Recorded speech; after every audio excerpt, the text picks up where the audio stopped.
maka sebaiknya ini dianjurkan apa diperintahkan untuk membangun dari saluran air, karena di kota Taif ini adalah puncak dari Saudi Arabia, tanahnya subur, air melimpah dan suasananya sejuk di situ. Maka dibangun tembok ini jaraknya kurang lebih 90 kilo. Tuh bang, aliran airnya jadi dibangun 90 kilo. tembok dan di tengahnya itu Mengalirkan air dari kota Taif. Yes, boleh. haji, maka dilepas air tersebut untuk jamaah haji yang wukuf di Arafah, yang mabit di Musdalifah dan juga yang mabit di Mina. Ini kita lihat di depan sebelah kiri ini jalan atau yang dipakai musim haji setahun sekali. Ya, ini stasiunnya yang juga dipakai setahun sekali. Ini kita lihat pelan sudah nampak. Nah, apa tangannya? Dari Musdalifah. Ini sekarang sudah memasuki Musdalifah. Kita lihat di belakang jalur merah yang tadi kita lewati, ya, jalur untuk jalan kaki tembus semua. Jadi di sini tembus. Disinilah hamparan manusia. Iya betul, sampai ke gunung. Tenda karena sudah malam 10. Sudah sejuk, disinilah hamparan manusia, ya, yang mana bermalam, dan disinilah tempat sangat mustajabah, ya. Rasulullah juga melaksanakan setelah bertolak dari Arafah menuju Musdalifah, disitulah doa yang sangat mustajabah. Di situ Rasulullah pernah bermalam di satu masjid yang dinamakan Masjid Masjidil Haram, yang dipakai cuma setahun sekali pada musim haji, ya. Nah, ini masjidnya sebelah kanan, ya, ada pertama di sini sekitar mengapa di mana Rasulullah melaksanakan bermalam di sini.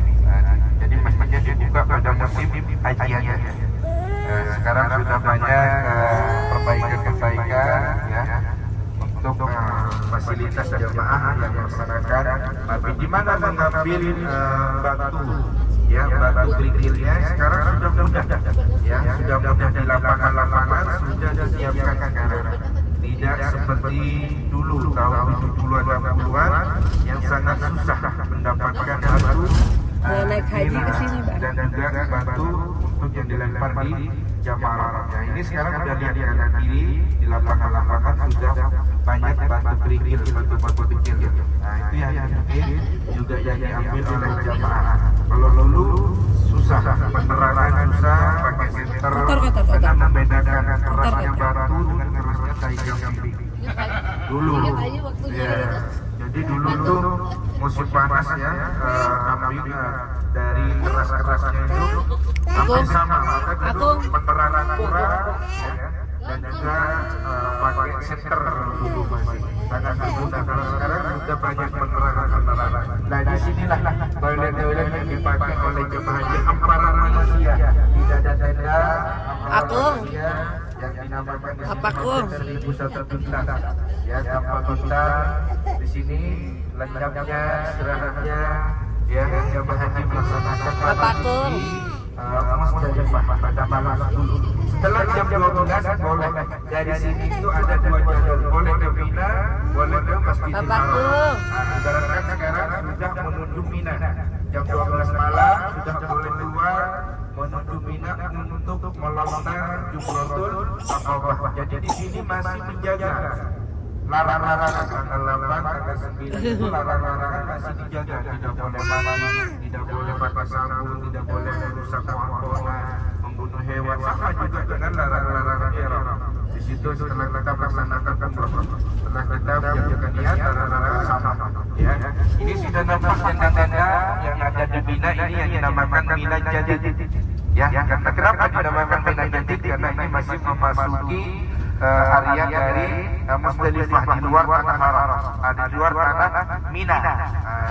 Ini biasanya yang ditempati oleh Afrika, ya, yang mana yang kuat-kuat dari sini jaraknya masih ke Jamarat itu kurang lebih mungkin 5 kilo, ya, 5 kilo. Nanti ada stasiun pertama, stasiun kedua. Nah, nanti baru kita melihat batas dari Mina ke Mina yang lama.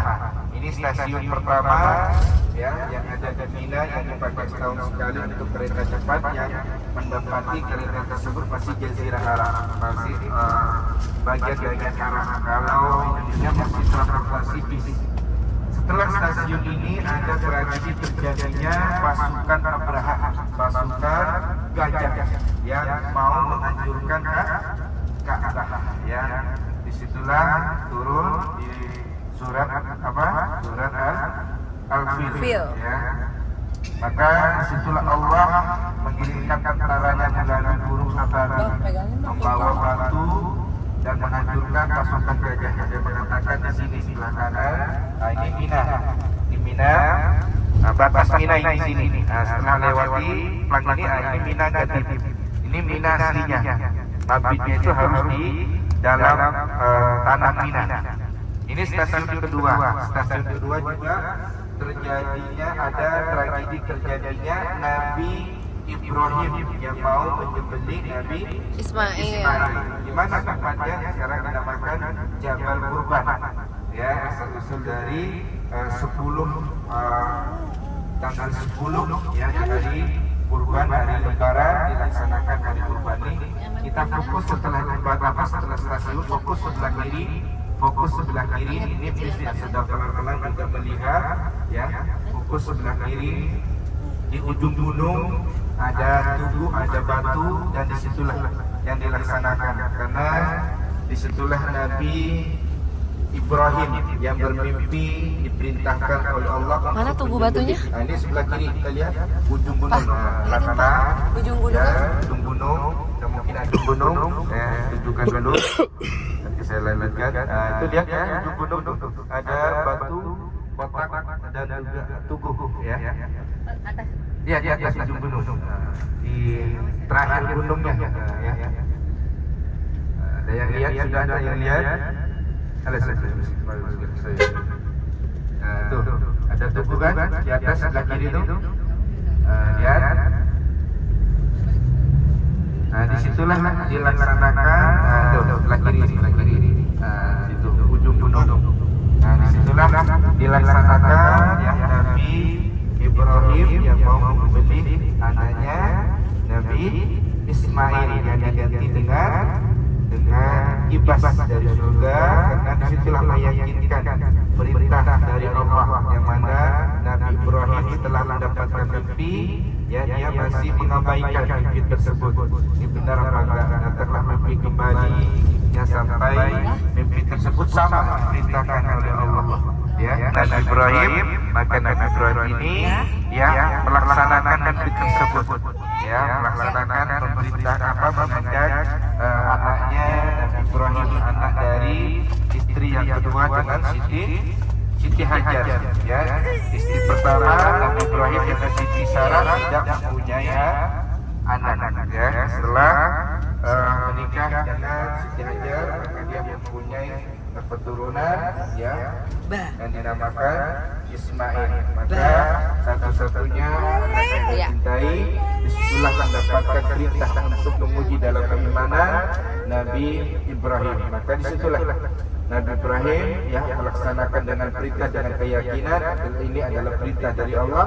Maka disitulah ya dengan keyakinan tersebut Allah meyakinkan, Allah menggantikan keyakinan tersebut dengan kambing ya untuk disembelih. Maka disitulah dinamakan Jabal Kurban ya pelaksanaan dari hari kurban pada tanggal 10 Dzulhijjah. Sekarang kita bangunan yang bertingkat, ada tempat baktinya, ada tempat helikopternya, itu di dalamnya. Nah, disitulah yang dilontar oleh jamaah Jumratul Ula, Jumratul Wusta, Jumratul Aqabah pada tanggal berapa? 10, 11, 12, 13 ya. Ini ada hotel Kemar biasanya untuk melaksanakan dari tenda melontar, dari melontar kembali ke tenda ya. Maju tanah ini Wiwi akan berib dari surah-surah ini. Allah tuh. Terus jabalnya berarti terus tarik haji. Nah, ini tenda-tenda di mana tenda jamaah haji khusus Kabiha ya. Rasulullah menjawab la taqra wa la tuktub. Saya tidak tahu membaca dan menulis. Nih kita lihat sebelah kanan ini museum Wahyu. sebelah kanan Museum Wahyu, naiknya dari situ sekarang. Nah ini Jabal Nurnya, Gua Hiranya tuh di atas tuh, ada orang naik tuh. Nah, dari dulu naiknya dari sini tuh naiknya. Dulu naiknya dari sini lurus. Nah, lurus di sini. Naiknya di tengah. Sekarang dari ujung kanan tuh. Nah, itu ada jalan baru sekarang. Tapi lumayan. Nah, sekarang sudah mulai akses jalan mobil sampai tengah. Nah, sampai ke ujung. Jadi kalau pengen masuk ke guanya itu harus sampai dulu ke puncaknya. Nah, baru turun ke guanya itu 18 meter. Guanya ini lurus. Ya, guanya lurus ke Ka'bah, ke kiblat guanya ini. Kita lihat sebelah kanan. Ya, jadi disitulah Rasulullah mendapatkan wahyu yang pertama, ya, dan juga ayat Al-Quran yang pertama diturunkan kepada Rasulullah yang berbunyi Iqra bismi rabbikal ladzi khalaq. Kata Jibril, ya, setelah memasuki pintu gua tersebut, Iqra ya Muhammad. Jadi Rasulullah ini masih was-was. Ya, jadi Rasulullah kan tidak tahu baca menulis, tapi meyakinkan Iqra ya Muhammad.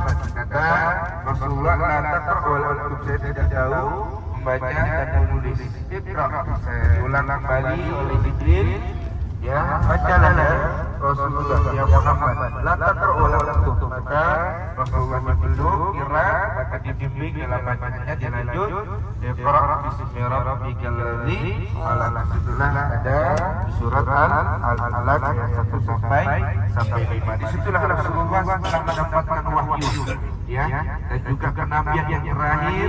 Maka setelah ayat Al-Quran yang diturunkan pada tanggal 17 Ramadan, Rasulullah pada hari itu setelah mendapatkan wahyu turun, ya, menuju kembali ke rumahnya, ke rumah dari Rasulullah dan Siti Khadijah, dan sampai di rumahnya Rasulullah seperti menggigil, ya, seperti kedinginan. Ya, saya menyampaikan bahwa aku baru tadi mendapatkan wahyu. Nah, maka dengan menggigilnya Rasulullah meminta diselimuti pada istrinya, ya. Itulah yang dinamakan Jabal Nur atau Gua Hira. Setelah Rasulullah mendapatkan wahyu dan juga kenabian yang terakhir juga ayat Al-Quran diturunkan kepada Rasulullah yang pertama. Jadi sekarang kita akan melanjutkan menuju tempat mikot, ya, tempat mikot. Silakan yang masih kuat, yang masih mampu, ya, untuk dalam ini juga